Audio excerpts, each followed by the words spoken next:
Entonces, vamos a hablar sobre la interpretación de gráficos de control. Mi nombre es Beatriz Betancourt y soy estudiante de Ingeniería Industrial.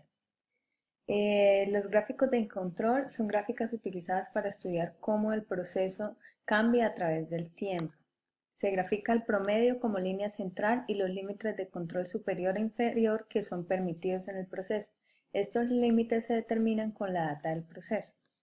Los objetivos de las gráficas de control son identificar los tipos de gráficas de control, definir las reglas básicas a seguir para la elección, construcción e interpretación de las gráficas de control, resaltar las situaciones en que puedan utilizarse las siguientes gráficas de control e indicar algunas ventajas y desventajas de las gráficas de control. Entonces, para tener claro qué son las gráficas de control, vamos a tener claro unos conceptos que ella utiliza para su desarrollo, como son los límites de control, que son calculados de la data obtenida por el proceso, el límite superior, que es el valor máximo en el cual el proceso se encuentra en control, el límite inferior es el valor mínimo en el cual el proceso se encuentra en control, y la línea central, que es el promedio del número de defectos. La utilidad de las gráficas de función. La función primaria de una gráfica de control es mostrar el comportamiento de un proceso, identificar la existencia de causas de variación especiales, procesos fuera de control, monitorear las variables claves de un proceso de manera preventiva, indicar cambios fundamentales en el proceso. Las ventajas de un gráfico de control son: resumen varios aspectos de la calidad del producto, es decir, si es aceptable o no, son fáciles de entender y provee evidencia de problemas de calidad. Las desventajas son la interpretación errónea por errores de los datos o los cálculos utilizados. El hecho de que un proceso se mantenga bajo control no significa que sea buen proceso, puede estar produciendo constantemente un gran número de no conformidades. Y controlar una característica de proceso no significa necesariamente controlar el proceso. Si no se define bien la información necesaria y las características del proceso que deben ser controladas, tendremos interpretaciones erróneas debido a informaciones incompletas. Para la construcción de gráficas de control hay un tipo de pasos. Entonces, hay que tener una elección del tipo de gráfica y el paso 1 es establecer los objetivos del control estadístico del proceso, que la finalidad es establecer qué se desea conseguir con el mismo. El paso 2 es identificar la característica a controlar. Es necesario determinar qué característica o atributo del producto, servicio o proceso se van a controlar para conseguir satisfacer las necesidades de información establecidas en el paso anterior. El tercer paso es determinar el tipo de gráfica de control que es conveniente utilizar, conjugando aspectos como el tipo de información requerida, característica del proceso, característica del producto, nivel de frecuencia de las unidades no conformes o disconformidades. En la construcción, cuando se realiza la gráfica de control, nosotros vamos a encontrar en la gráfica los siguientes datos. En el eje horizontal X se indica el tiempo, mientras que el eje vertical Y representa algún indicador de la variable cuya calidad se mide. El control de calidad se usa habitualmente en muestras pequeñas de tamaño entre 5 a 10 elementos tomadas a lo largo de un tiempo representativo, normalmente de 20 a 30 ocasiones. Dos líneas horizontales, límite superior e inferior de control escogidas. Estos de tal forma que la probabilidad de que una observación esté fuera de estos límites sea muy baja si el proceso está en estado de control, habitualmente inferior a 0.1. Y para cada instante de tiempo se tomará una pequeña muestra, por ejemplo, diariamente. Entonces, para mostrar esta construcción, yo tengo un ejemplo que conseguí en internet y es un ejemplo de 24 muestras con diferentes datos que nos dan la tabla, datos que se tomaron en un periodo establecido de tiempo.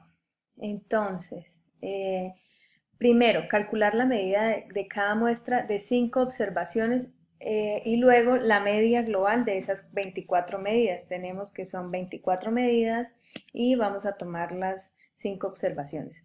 Seguidamente calcular los rangos para cada muestra, valor máximo o valor mínimo, así como la media de los 24 rangos. Se utiliza la teoría de probabilidades suponiendo que los datos siguen una determinada distribución de probabilidad, ya sea esta normal, binomial, Poisson o cualquier otra, dependiendo del tipo de datos utilizado.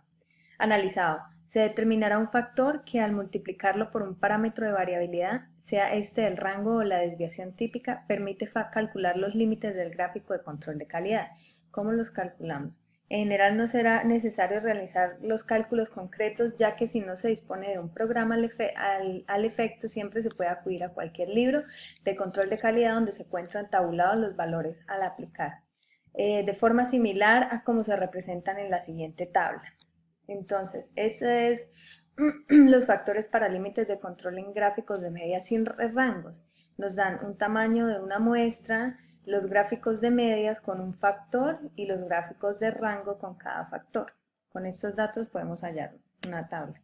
Los límites de control superior e inferior para un gráfico de medias se calculan de acuerdo a las siguientes fórmulas, que son el límite central superior de la media, que es igual a la media global de todas las medias más el A2, que el A2 vendría siendo el factor A2 del gráfico de medias, por el R, que viene siendo el rango de todas la media de todos los rangos o el promedio de todos los rangos.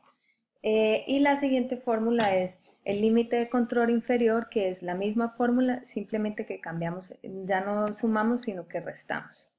Entonces, representado en un gráfico las 24 medias de las muestras de un tamaño de 5 de la tabla número 1, que fue esta tabla,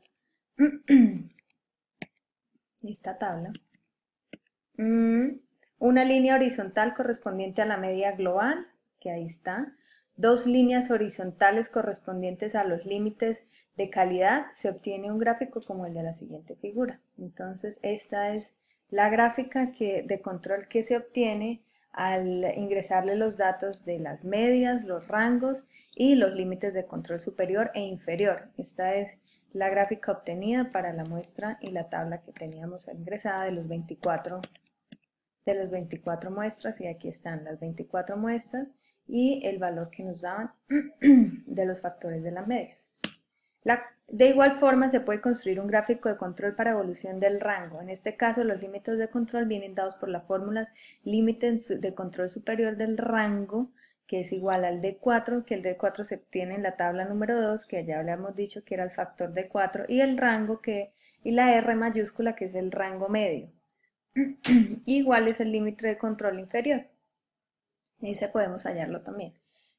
Una conclusión de los gráficos de control que saqué es que el desarrollo de los conceptos y ejemplos se pueden observar el enorme potencial que posee la utilización del control estadístico de la calidad como instrumento y herramienta destinada a un mejor control, una forma más eficaz de tomar decisiones en cuanto a ajustes, un método muy eficiente de fijar metas y un excepcional medio de verificar el comportamiento de los procesos.